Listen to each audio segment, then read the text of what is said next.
we will turn it right over because we want to make sure we have time for just that, Roger. We are going to jump right into our next panel, moderated by Kristina da Fonseca. She is our co-chair of the Fair Housing Committee here at CHAPA, and she will be joined on the panel by our Brookline folks, and folks are honorees as well from Arlington. And again, full bios are available on our webpage. I'll turn it over to you, Kristina.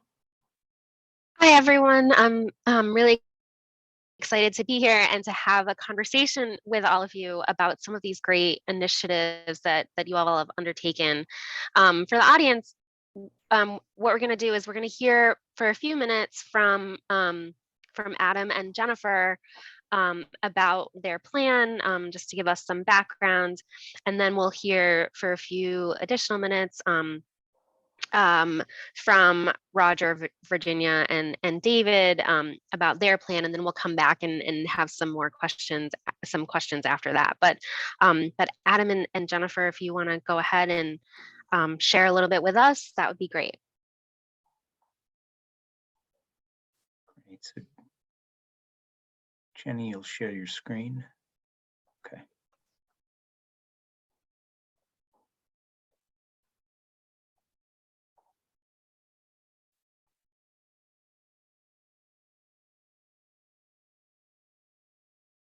Great. So thank you, Jenny. And thank you, Kristina. So we will talk about Arlington's Fair Housing Action Plan. And I will give a brief introduction, and much like I just said a few moments ago, Jenny will then get into the real meat of this and share with you the great work that her and her team has been able to do. But we're very happy to present that Arlington was able to put together, through a very robust community process and working with the MAPC and outside experts, a Fair Housing Action Plan for Arlington that ended up with some very actionable recommendations, and actually ended up with recommendations that have been further cited in public meetings, even very recently, as our select board was discussing our housing production plan. So this seems to be a plan that not only is good in its content, but is having reverberations throughout the town and will hopefully continue to gain traction as we work to implement it. So if you want to advance to the next slide, Jenny. So really what this plan is looking at, and what Jenny will go into, is how does a town advance fair housing choice, right? What is our municipal role? What can we do? And what are the actionable affirmative steps we can take to further fair housing? So I think over the course of the next few slides, Jenny will be able to get into that. I'll jump back in a little bit towards the end. But with that, Jenny, why don't I turn it over to you? Right, thank you, Adam. So, as Adam noted, this was really the leading question for our Fair Housing Action Plan process. The Fair Housing Action Plan is not a required plan for the town, but something that, in my opinion, in order to do good planning and community development work, it's really a foundational plan document that then can be the plan by which other plans are sort of they spring from that fair housing lens, which includes our transportation plan, environmental planning that we're doing, climate resiliency, and pretty much, we talked about the housing production plan, but this one is really the foundational document. We were able to use community development block grant funds as well as technical assistance funds through MAPC, and really just to be able to go beyond creating and preserving housing and understanding the barriers, but going a little bit deeper. And it means, taking a really close look at affirmatively furthering fair housing, which is, I think, as was noted earlier, a very big, very long phrase that most people can't necessarily, glom onto, and they need a little bit of work and understanding and educating about what that actually means. Access to assets, understanding segregated living patterns, and how do we get compliance? What does that even mean to not be compliant around fair housing? So really educating people and then taking those proactive steps. And part of that process means looking back in time. Like many communities, particularly in Metro Boston, but certainly not limited to that, we have a storied past and history, and there are structural barriers that exist today as a result of those actions that occurred in the past, including the land use and planning and zoning that we did in the past, it left an imprint. There were restrictive covenants that had many residents over the course of time have seemed to find evidence of those restrictive covenants that still existed, tied to homes that they currently own or are aware of in their neighborhood. So redlining, while not the community of Arlington did not necessarily have red areas as shown on those homeowner loan corporation maps, it's part of a system of redlining. If it didn't happen here, it happened there. Arlington was part of that system. And then further on, opposition to apartments, which led to some downzoning throughout the community. And that actually had the spillover effect of leading to gentrification and continued loss of economic diversity in the community, as well as we learned through this process, reports of continued discriminatory practices.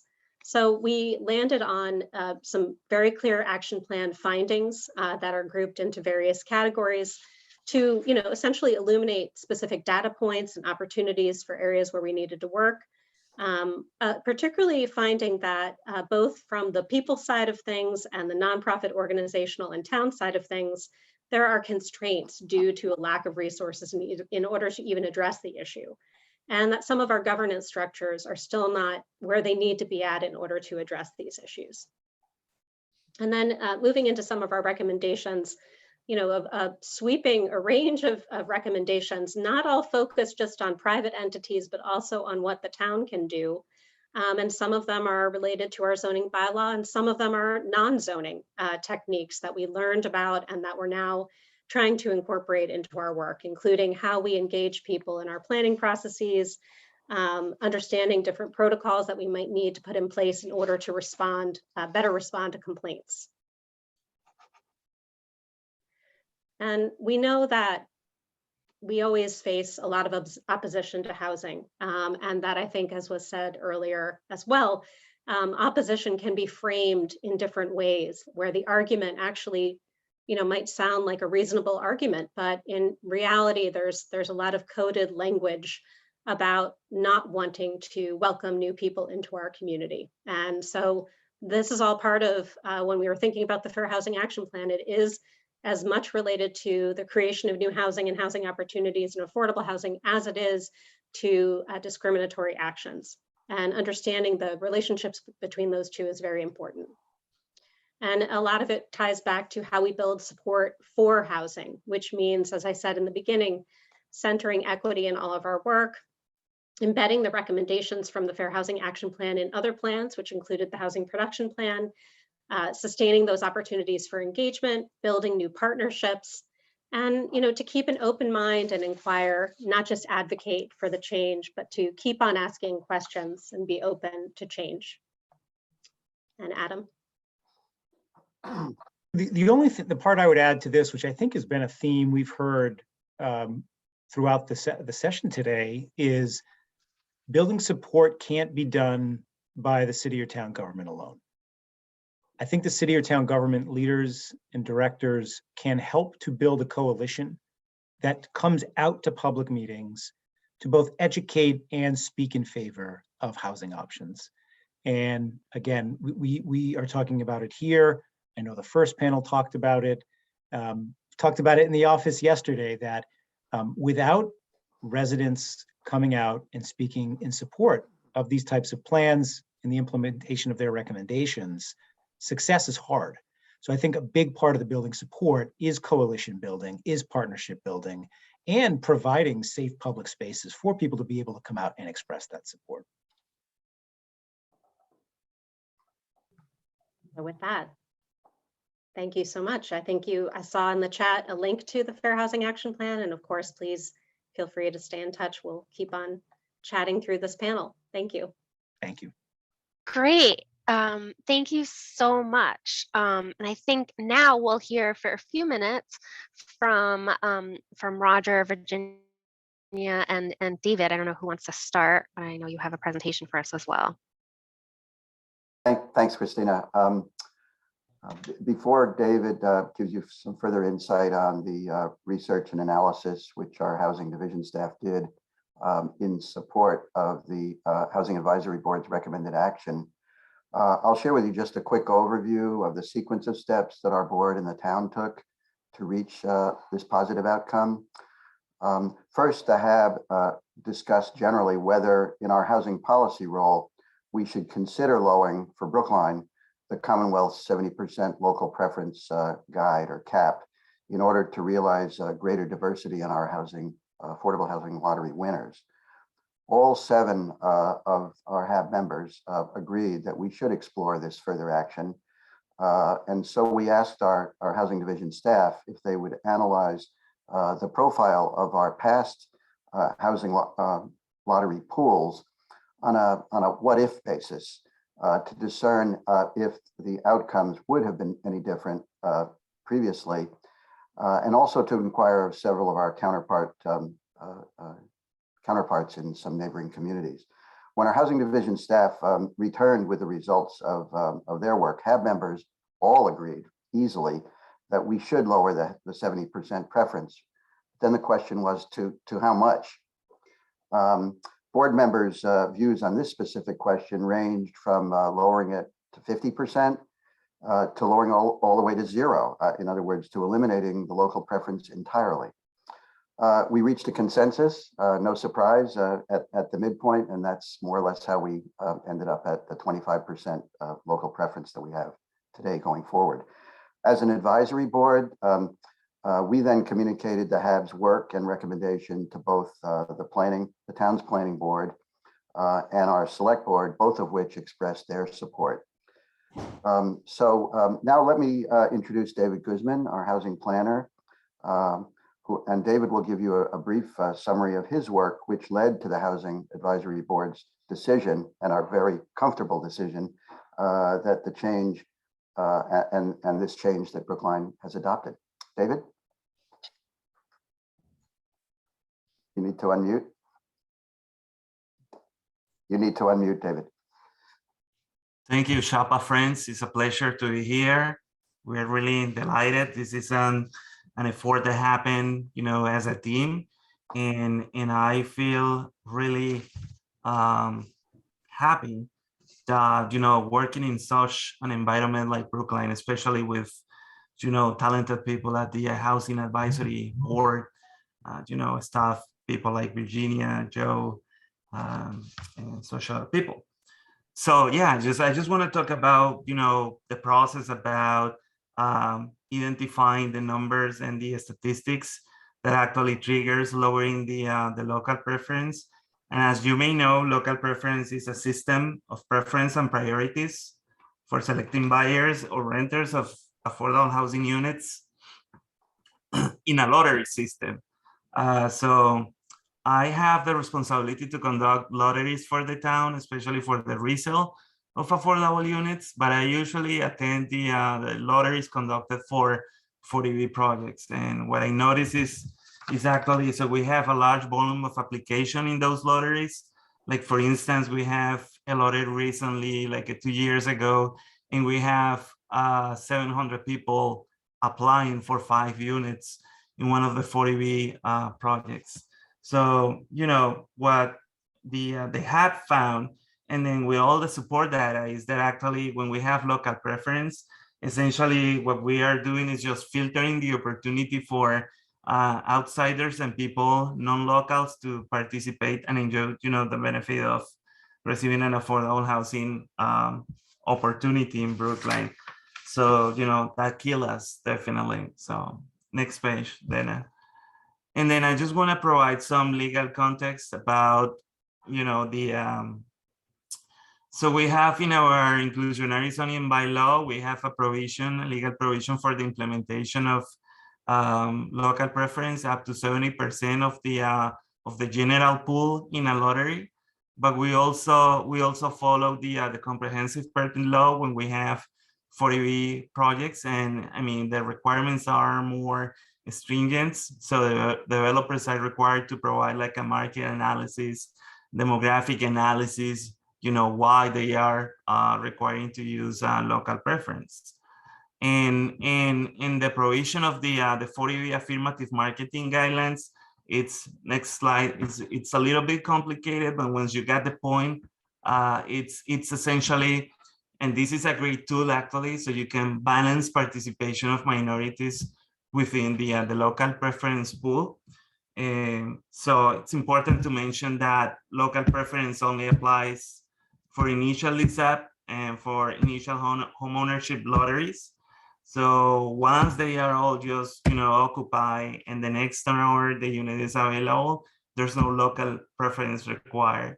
So this is the entire process. What I want to highlight here is that, so the preference pool should reflect the racial ethnic balance of the defined metropolitan statistical area. And for Brookline and Boston is 27%. In the next slide, I'm going to show the Brookline race composition. When we have this is a predominantly white community with 74% of population is white. The remaining 26% are minorities, consistent of 4 different races for a total population of 59,170.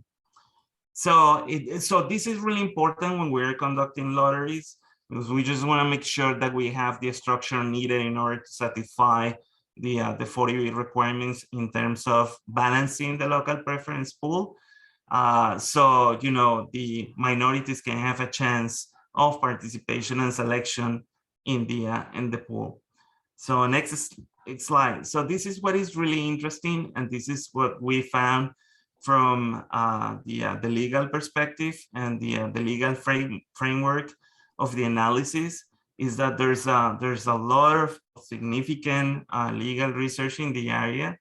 And then I didn't know this, so it was really interesting actually going through all the review of the materials.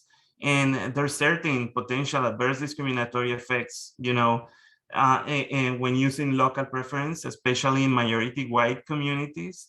And this is the case for Brookline. And we're going to show through statistics and outcomes from the lotteries that this is happening.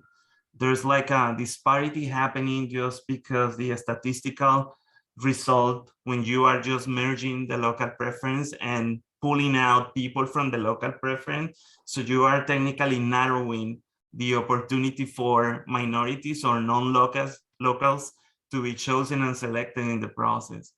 But also there's really interesting legal challenges.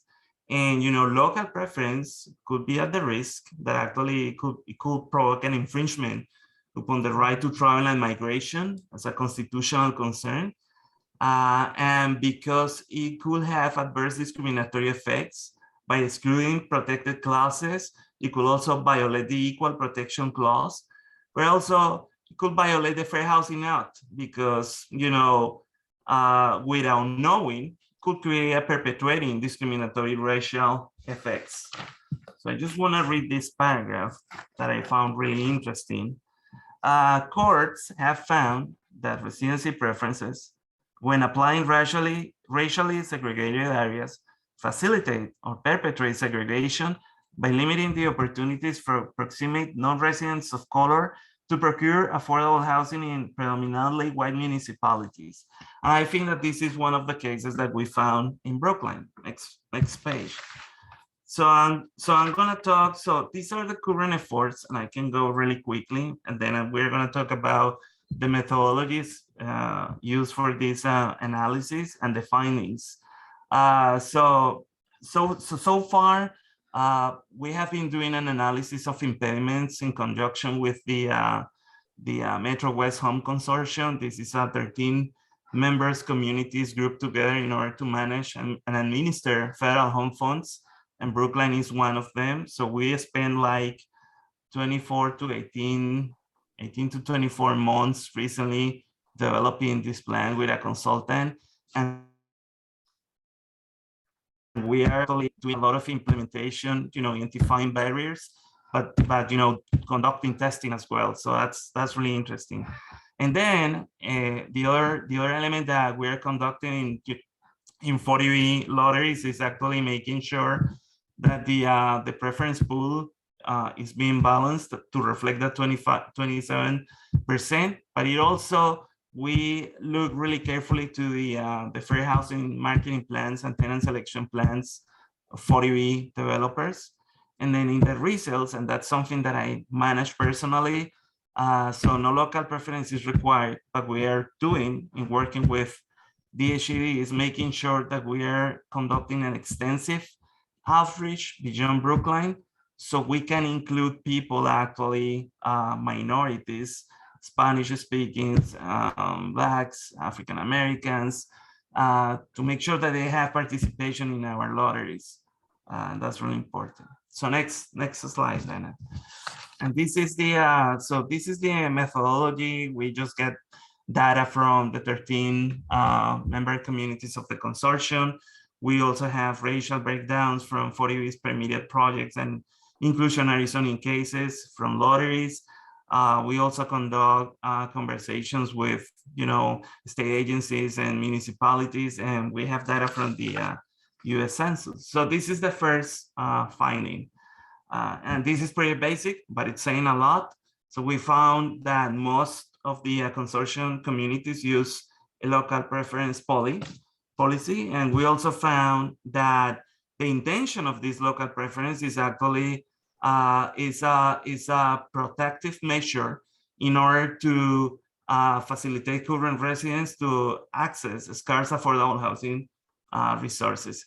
It's not used per se as a discriminatory tool, but in the intention of implementing local preference, it could happen.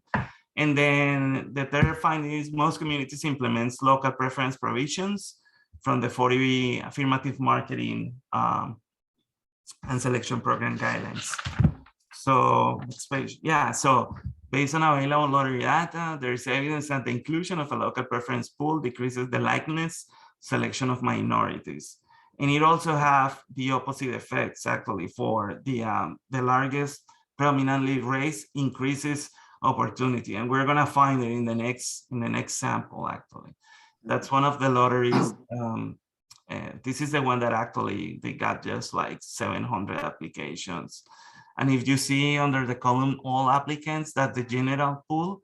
And then the one below the 420 Harvard Street, that's the local preference. So when they start, extracting application from the general pool to the local preference, the variances positive in Black, you're gonna see that for white, not Hispanics, actually increases the opportunity from 26 to 31%, and that's that positive actually, it creates a counterbalance. The ones in red happens the opposite, and correlates with minorities like white, Hispanic. So you have in the general pool 20% of applications reflecting these rates, but when it's translating to the local preference pool, it decreases in 11%. And so it happened to Black applicants and American Indian applicants. Interesting thing is not happening with the Asian population, because if you go back to the some of the previous slides, you're gonna see that this is the largest minority in Brookline. So the next slide is gonna show us a similar case happening in a homeownership project managed by the town, but we can see a lot of results here.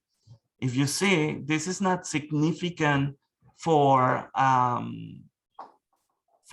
whites, but because I think this is a reflection of the marketing practices, but for African Americans actually reduces from 10% from the general pool to 3% in the local preference. And then you have just one Black applicant ending buying that property. So you see a disparity. And then the next one, and this is one of the most recent and most interesting projects. And it's happening again. I mean, they got like 600 applications for this particular property. Whites, from the general pool, 56% was the composition white applicants, and it just increased to 67%, like 11.60 points, just because the local preference effect. And that's happening for Asian because that's the largest minorities. But if you see all the reds, it actually creates the opposite effects. And all of these are minorities. So it just reduces the chances. So when we have the result of the lotteries, can you just go back for a little? When we have the results, so the composition of the new tenants, white, 76%, and the remaining minorities, 24%. So this is the same reflection of the race composition in Brookline. So this is something to consider definitely. The next page. And then, yeah, so the use of local preference pool and selection of buyer renters, majority white municipalities have the effect to systematically exclude minorities by decreasing the likeliness of selection in a lottery. In our analysis, all of the municipalities consulted experience the same effect. So yeah, the intention here is actually just to, bring this to light so we can have more participants, people from color, from different neighborhoods, different areas from the state coming into Brookline, enjoying the benefits. That is not only the community, it's the benefit that, the myriad of federal fund that is being brought to our town, the myriad of, state funds coming into play to our town. They also have the right to, enjoy the benefits for that level of funding. And that's it. Thank you. Thanks, David. Go ahead. Thank you so much. I feel like that was really helpful in really quantifying what this change can do in terms of opportunity for folks. I think I'm hoping that we can get all of our panelists available to, and maybe I'll ask one or two questions because we're running a little bit short on time. So if we can keep some answers brief, then maybe we can get through a couple of questions. What's fascinating for me, I think, is to be able to see, because my work typically entails, looking for the bare minimum of compliance with the fair housing laws, right? Where we're working in enforcement of the law, and it's exciting for me to see folks looking not only just to meet the minimum obligation under the fair housing laws, but to really take an affirmative action to investigate what local policies, what effect they have on fair housing, and how to modify them, right? So that we move a step closer to achieving fair housing. And so I'm wondering if any of you could talk a little bit about what has led you or the group of you to approach this from like a proactive stance, right? Like what was the spark that led to having these conversations and, centering fair housing in some of your work? Whoever wants to answer can go. I won't put anyone on the spot.